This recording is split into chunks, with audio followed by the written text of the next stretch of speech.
buenas tardes. Les agradecemos su presencia en este Congreso Internacional Agropecuario de Control del Poder de Mercado. Gracias por regresar en esta tarde. En este momento vamos a proceder a presentar a la ingeniera Verónica Conforme. Ella es la presidenta de la Conferencia Plurinacional e Intercultural de Soberanía Alimentaria, COPISA. Ella obtuvo el título de ingeniera forestal en la Universidad Estatal del Sur de Manabí y de licenciada en Gestión para el Desarrollo Local Sostenible en la Universidad Politécnica Salesiana. Durante 12 años perteneció al Comité Ejecutivo de la Unión Provincial de Organizaciones de Campesinas de Manabí, UPOCAM. Además, fue jefe político del Cantón Jipijapa entre 2008 y 2009. Hoy nos hablará sobre políticas públicas sobre soberanía alimentaria con la participación de las organizaciones de la sociedad civil y las instituciones del Estado.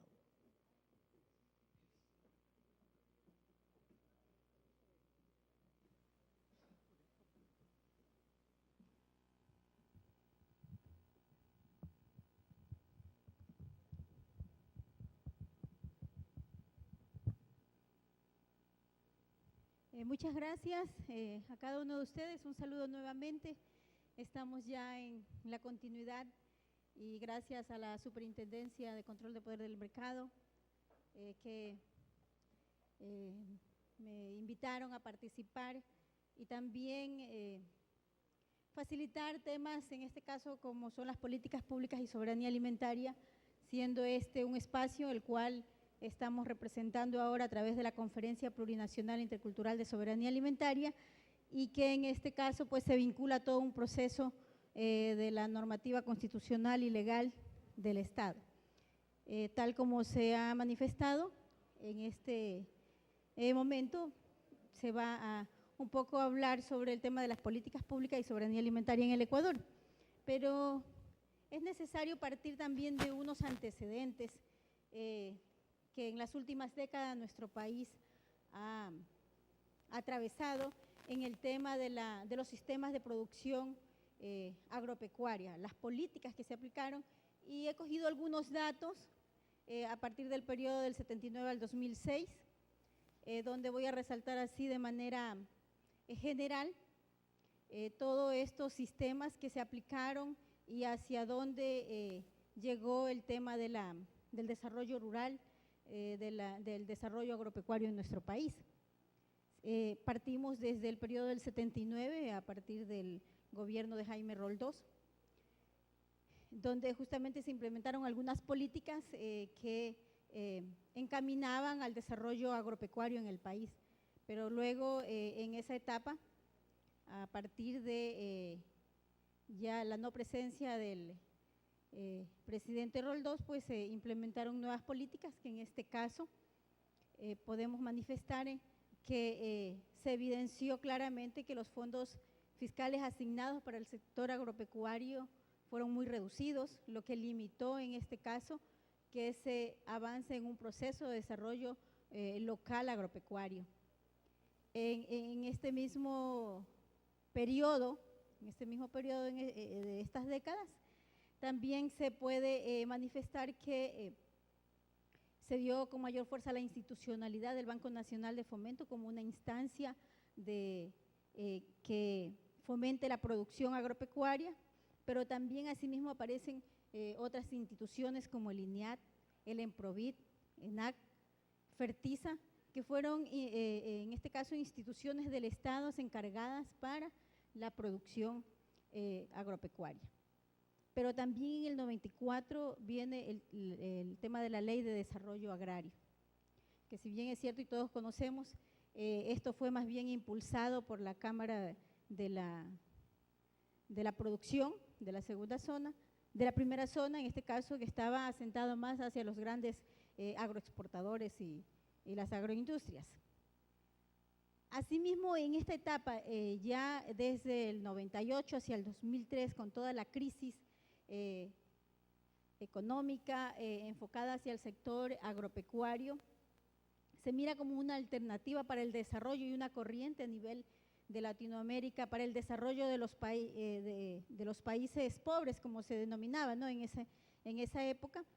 y el Ecuador entra a un proceso de endeudamiento a través de la cooperación internacional y multisectorial. ¿Y cómo lo hace? A través de varios proyectos de desarrollo integral, como el DRID, PRODEPINE, PROLOCAL, que fueron proyectos financiados con la finalidad de reducir la pobreza. Y ya en el año 2004 al 2005 se centra con mucha más fuerza la negociación del Tratado de Libre Comercio, y en este caso donde ponía en riesgo a la agricultura, a la producción agropecuaria en nuestro país, existiendo la firma de este Tratado de Libre Comercio, que si bien es cierto ya una vez que asumió el gobierno de Palacios, pues llegó a efectivamente dejar en sustento de poder firmar el Tratado de Libre Comercio, y el Ecuador queda liberado de esta política que se pretendía implementar. Pero en esta etapa también la aplicación de las políticas neoliberales significó un proceso que no permitía desarrollar con mucha más fuerza y mucho más con esas políticas que se implementaban en estos gobiernos. Y esto provocó las políticas neoliberales que exista la privatización de estas empresas que en alguna medida sí en su accionar aportaban en el proceso de la producción agropecuaria, como las que yo manifestaba, el Emprovit, ENAP, Fertiza, que era la empresa proveedora de abonos en el Ecuador. Y que luego, a partir de las políticas neoliberales, aparece ya el tema de la Revolución Verde, y que todos sabemos qué pasó luego de allí.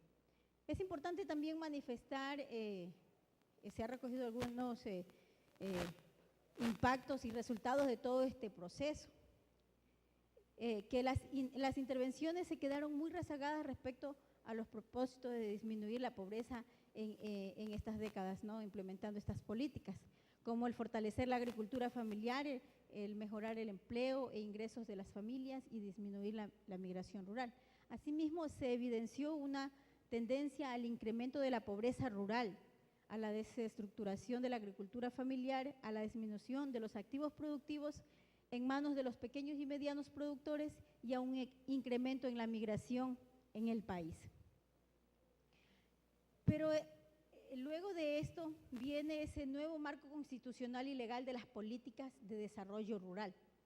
¿no? En este caso, miramos que es necesario partir también de este nuevo marco constitucional en el Ecuador. Y partimos de la Constitución del 2008, el régimen del buen vivir, ¿no?, que en este caso parte de un techo programático cuya finalidad última es el buen vivir o el summa causa. Un concepto inspirado en la cosmovisión indígena-campesina que establece la primacía del enfoque de justicia y armonía en todos los aspectos de la convivencia humana, social y con la naturaleza. ¿Por qué es importante resaltar estos elementos? Porque justamente es allí donde parte el nuevo marco constitucional. En este sentido, a partir de la Constitución y del régimen del buen vivir, se miran algunos aspectos, los más relevantes, como el nivel político que impulsa con fuerza la participación ciudadana y social, la participación y también mejora la representación a través de los partidos políticos, tal como se establece en la nueva Constitución. A nivel económico establece el régimen económico del país y se resalta la parte social y solidaria. Creo que aquí no me dejan mentir los compañeros, el compañero asambleísta, que también fue parte de ese proceso de construcción en la Asamblea Constituyente. Y aquí es importante también resaltar que esta Constitución tuvo un rostro campesino, porque los campesinos fueron uno de los sectores sociales más activos en este proceso en la Asamblea Constituyente, donde lograron que se establecieran marcos generales favorables al régimen del desarrollo, incluido en este caso el buen vivir o summa causa. Buscaron que se incorpore en esta Constitución un conjunto de artículos que recogieron directamente las demandas de los pequeños productores del sector rural. Y para esto es importante resaltar qué aspectos lograron que se incluyan con mucha fuerza. Está el tema de la plurinacionalidad, de la interculturalidad, que en este caso se ratifica y se complementa en la nueva Constitución, donde por primera ocasión en el mundo se reivindica el medio ambiente, instituyendo los derechos de la naturaleza y a mantenerse y reproducirse en su ciclo vital, a ser reparados obligatoriamente por quienes le causen deterioro. Otro de los elementos que se recogen y con mucha fuerza y que fueron incorporados en la Constitución, la soberanía alimentaria, que se lo reconoce como el precepto de la soberanía alimentaria como un objetivo estratégico y una obligación del Estado para garantizar que las personas, comunidades, pueblos y nacionalidades alcancen la autosuficiencia de alimentos sanos, nutritivos y culturalmente apropiados, tal como se lo establece en el artículo 281 de la Constitución.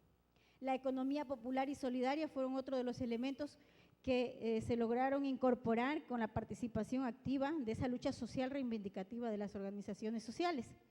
Bueno, son los elementos un poco que quiero resaltar. De ahí hay otros elementos que se recogen en todos los articulados de la Constitución. Frente a esto, es importante también mirar cómo está el marco legal para el desarrollo rural y el régimen agropecuario y la soberanía alimentaria. ¿Bajo qué estructura está este marco legal? Partiendo del marco constitucional. Este marco legal está estructurado primero por una ley orgánica de régimen de soberanía alimentaria, que fue una de las segundas leyes que aprobó la Asamblea Nacional en el 2009 y que esta fue reformada en diciembre del 2010, donde se lo establece en una ley marco, que en este caso lo establece en su artículo 1 en la Ley Orgánica de Soberanía Alimentaria. Otra de las leyes importantes que están dentro de este marco legal para la soberanía alimentaria y el buen vivir rural es el Código de Ordenamiento de Organización Territorial, el COTAC, que también se lo mira con mucha claridad las competencias atribuibles para cada nivel de gobierno, en este caso desde los gobiernos autónomos descentralizados,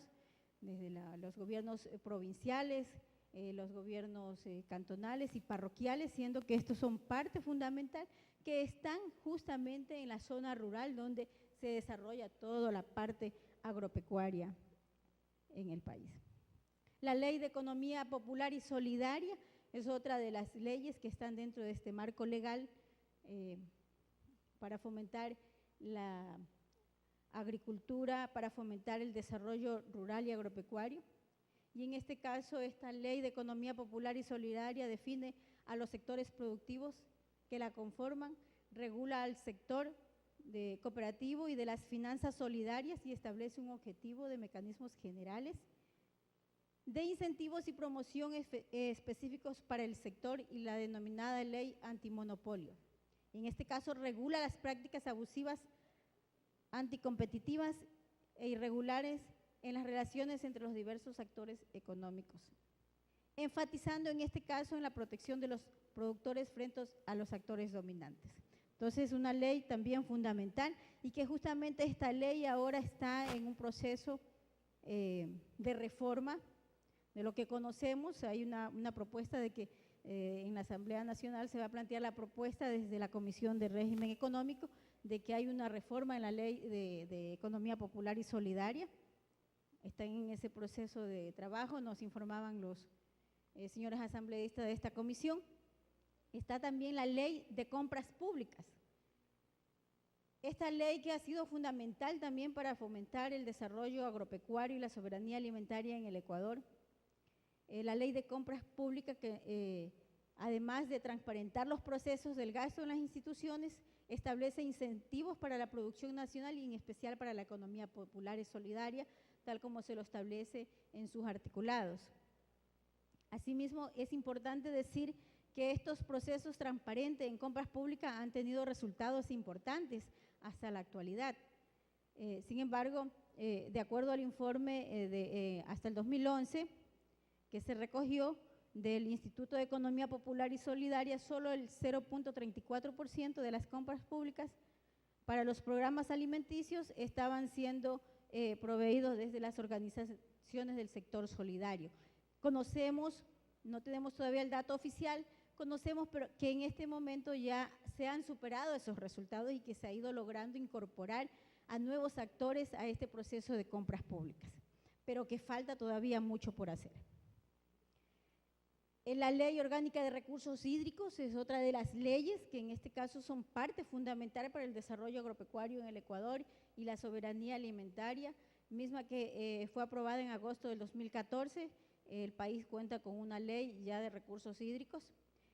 La Ley de Tierras Rurales y Territorios Ancestrales, que está en proceso de consulta prelegislativa a cargo de la Asamblea Nacional, y desde la sociedad civil aspiramos que esta ley sea una ley que recoja todos los elementos fundamentales que garantice la agricultura familiar campesina, que garantice el desarrollo agropecuario, que garantice la soberanía alimentaria en el país. Otras leyes conexas a la soberanía alimentaria que están pendientes, como la ley de comunas, la ley de pesca, como la ley de semillas y agrobiodiversidad, que en este caso sabemos que hay 3 ingresadas ya a la Asamblea Nacional, pero que todavía hay una deuda desde el Estado, siendo que la Ley Orgánica de Régimen Soberanía Alimentaria establece en el 2009 que para cumplir este objetivo estratégico del Estado se debe cumplir en este caso con todas las leyes que garanticen la soberanía alimentaria. Entre esas están la ley de semilla, es la ley de comunas, la ley de crédito y productividad, que están pendientes, y consideramos que todavía hay una responsabilidad del Estado en el cumplimiento del mandato constitucional que dice que la soberanía alimentaria es un objetivo estratégico del Estado. ¿Por qué manifiesto esto? Porque si no tenemos estas leyes no podemos hablar de soberanía alimentaria en el Ecuador. Si no tenemos acceso a la tierra, si no tenemos acceso a los recursos naturales, si no tenemos acceso al agua, ya tenemos una ley, por cierto, pero si no tenemos la garantía de tener todos estos recursos y contar con una normativa legal, no podemos concretizar la soberanía alimentaria en el Ecuador, tal como lo establece la Constitución. Ese es el marco legal con el que está configurado para el desarrollo del sector agropecuario y de la soberanía alimentaria, pero también es importante mencionar las políticas públicas implementadas ya en el periodo actual. O sea, tenemos una constitución, un nuevo marco legal, pero que se ha avanzado hasta ahora. Es importante también resaltar, y aquí se hace una reflexión entre la continuidad y el cambio, donde existe esa responsabilidad y ese sentir de querer cambiar las políticas, de que se implementen en beneficio del sector, de los sectores, en beneficio del país, pero que todavía va muy lento. Si todavía va muy lento, ¿qué falta? Entonces, podemos mirar también algunos datos que se reflejan, como cómo ha decrecido la población rural, de acuerdo a datos del INEC hasta el 2010, no tengo ahora datos actualizados hasta el momento, pero sí ha decrecido la población rural. ¿A qué se debe? Será por la falta de la implementación de las políticas ya en territorio, o también se mira un cuadro donde están las necesidades básicas insatisfechas y se compara entre la población rural y la población urbana, y miramos cómo ha decrecido la población rural. La nueva institucionalidad. Con ese marco legal que contamos en nuestro país, se ha desarrollado una nueva institucionalidad en nuestro país. Y es importante resaltar que esa nueva institucionalidad actualmente en nuestro país se ha ido ya desarrollando acciones, pero lo interesante de esto es que se lo ha ido incorporando ya a la institucionalidad estatal, que mirando hacia atrás, hacia la época del 79 al 2006, las políticas o los programas que estaban desarrollándose en nuestro país estaban muy paralelas a la institucionalidad del Estado. O sea, no empataban esos proyectos o programas de Desarrollo Rural Agropecuario no empataban con el Ministerio de Agricultura. Sin embargo, vemos que en esta nueva institucionalidad en algo se ha avanzado y que ya se ha ido incorporando nuevos procesos frente a las normativas establecidas. Que es importante decir que falta todavía mucho por hacer. Entre esta nueva institucionalidad, a través del Ministerio de Agricultura, que se empodera con mucha más fuerza, a través de la nueva Constitución, a través de las nuevas políticas, y se implementa el Viceministerio de Desarrollo Rural en el Ministerio de Agricultura. Un ministerio que a través de él se desarrollan una serie de programas y proyectos para el desarrollo rural, territorial y económico del sector agropecuario, pero que sin embargo todavía falta mucho por hacer. No sé, yo creo que todos recuerdan el proceso que inició con el tema de las escuelas de revolución agraria, las ERAS, que luego ya no está como tal y pasó a ser reemplazada por innovación tecnológica. Entonces, pero que todavía falta más para que esa institucionalidad efectivamente se vaya concretizando en el sector agropecuario, el sector de la economía popular y solidaria, el sector de la agricultura familiar campesina. Asimismo, en este momento hablamos de esa nueva institucionalidad del Instituto de Economía Popular y Solidaria, que en este caso acoge a todos los emprendimientos de los pequeños y medianos productores, enmarcados en la economía popular y solidaria. Aparece también ahora la Superintendencia de Economía Popular y Solidaria, la Corporación Nacional de Finanzas Públicas y la Superintendencia de Control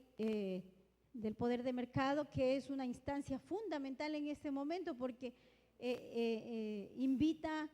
a que la ciudadanía, la sociedad civil sea parte de este proceso y fundamentalmente los consumidores, porque el ser consumidores no viene solamente que voy al supermercado y compro el producto para consumir, sino es un proceso que viene desde la producción, la comercialización hacia el consumo. Y creemos que la presencia de la superintendencia es fundamental en este proceso. El Instituto de Provisión de Alimentos, el IPA, que también es una instancia nueva y que busca que efectivamente se consideren todos los procesos de iniciativa de los pequeños y medianos productores a fin de que estos puedan ser incorporados como instancias, como sectores que provean de alimento, en este caso para el Ministerio de Educación a través de la alimentación de los desayunos escolares, de los almuerzos escolares, para la provisión de alimentos en los hospitales. Entonces, conocemos que el IPA también está avanzando, pero es importante, y como lo decía el doctor Páez en la mañana, que los ciudadanos nos empoderemos de estas normativas, de estas políticas, a fin de que se efectivice el involucramiento y la participación de todas y todos los pequeños y medianos productores y se incorporen en la economía popular y solidaria y como tal fortalezcan la soberanía alimentaria. También es importante resaltar que existe una desarticulación de acciones. ¿Por qué? El MIES con sus políticas implementándolas, el MAGA también con sus políticas implementándolas, pero evidenciamos que todavía no se ponen de acuerdo para accionar bajo un mismo objetivo y avanzar bajo el mismo ritmo y velocidad. Uno avanza más, otro avanza menos, porque todavía existe esa desarticulación. También se ha hecho un análisis de que no se ha logrado definir aún una rectoría que direccione lo político e institucional que coordine las acciones de estos ministerios y que estén orientados básicamente al sector rural, que articule con las competencias exclusivas de fomento productivo que tienen los gobiernos autónomos descentralizados. Como yo decía, los gobiernos autónomos descentralizados aquí juegan un papel muy importante y principalmente los gobiernos provinciales porque tienen un espacio fundamental como es el fomento productivo. También es importante resaltar el tema de la participación social. que si bien es cierto miramos el articulado de la Constitución en todos sus articulados, lo que más nos da la oportunidad es de conocer sobre los derechos que tenemos, las obligaciones también. Creo que una de las mejores constituciones del Ecuador, donde lo que más prevalece es la participación y los derechos. Pero creemos que es una oportunidad que todavía está pendiente y que para esto tenemos que involucrarnos. Entonces, para este proceso de participación hay varios espacios y dentro de estos espacios también es importante resaltar la participación y la movilización de las organizaciones sociales que, si bien es cierto, en este momento se han ido debilitando y que eso hace que vayan perdiendo su rol de intermediación ante las organizaciones, los organismos del Estado. Asimismo, la debilidad de la participación y la movilización de las organizaciones constituye sin duda un factor determinante en la falta de exigencia de las políticas relativas al régimen agropecuario y soberanía alimentaria fundamentalmente. Dentro de este espacio de participación está la Conferencia Plurinacional e Intercultural de Soberanía Alimentaria, que es un espacio que consideramos que la sociedad civil debe aprovechar en toda su potencialidad. ¿Por qué? Porque es un espacio instituido por representantes de los diferentes sectores, de los pequeños y medianos productores, representantes de todos los sectores sociales organizados, y que tal como lo establece la Ley Orgánica de Régimen de Soberanía en su artículo 32, donde define que la COPISA es una instancia de debate, de deliberación, de veeduría, de generación de propuestas de leyes en materia de soberanía alimentaria, en políticas en soberanía alimentaria desde la propuesta de la sociedad civil. Y que en este caso se articulan con las distintas instancias del Estado y los gobiernos autónomos descentralizados. Por eso creemos que la sociedad civil debe aprovechar este espacio de participación a través de la Conferencia Plurinacional e Intercultural de Soberanía Alimentaria. Y es por eso que el día de hoy nosotros hemos ratificado el compromiso de la COPISA conjuntamente con la Superintendencia de Control del Poder del Mercado de firmar este convenio que nos va a permitir llegar en todo el territorio nacional con las propuestas conjuntas de participación, con las propuestas conjuntas desde la sociedad civil en las políticas públicas en soberanía alimentaria y desarrollo agropecuario en el Ecuador. Pero también hay otro espacio que la Conferencia Plurinacional de Soberanía Alimentaria tiene la oportunidad de generar la participación, que es el Sistema de Soberanía Alimentaria y Nutricional, denominado SISAN en sus siglas, donde también establece que este espacio tiene que ser un ente articulador donde está conformado por varios ministerios. El Ministerio de Agricultura, que es el ministerio rector de la política agropecuaria, el Ministerio de Ambiente, el Ministerio de Inclusión Económica y Social, que como manifestaba es quien está desarrollando todo el tema de la inclusión económica y social, de la economía popular y solidaria, el Ministerio de Salud Pública, SEMPLADE, la Secretaría Nacional de Planificación y los gobiernos autónomos descentralizados,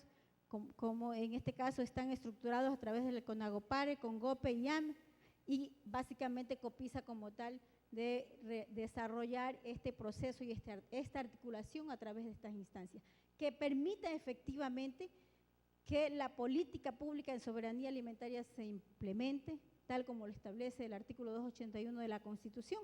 y que la soberanía alimentaria sea un eje estratégico del Estado y un eje transversal en cada uno de los ministerios. Si no pasa esto, lamentablemente, la política pública en soberanía alimentaria no se va a concretizar. Entonces, es una oportunidad para generar la participación desde los diferentes sectores a través de estos espacios. Con esto, compañeros y compañeras, yo quiero agradecer mucho, termino mi intervención, pero es la normativa legal que tenemos en este momento. Hay grandes retos desde los diferentes espacios de participación, grandes retos desde el gobierno nacional para que efectivamente la política pública en soberanía alimentaria efectivice el mandato constitucional. Muchas gracias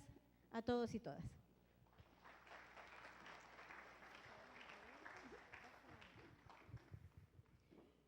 Bien, en este momento vamos a abrir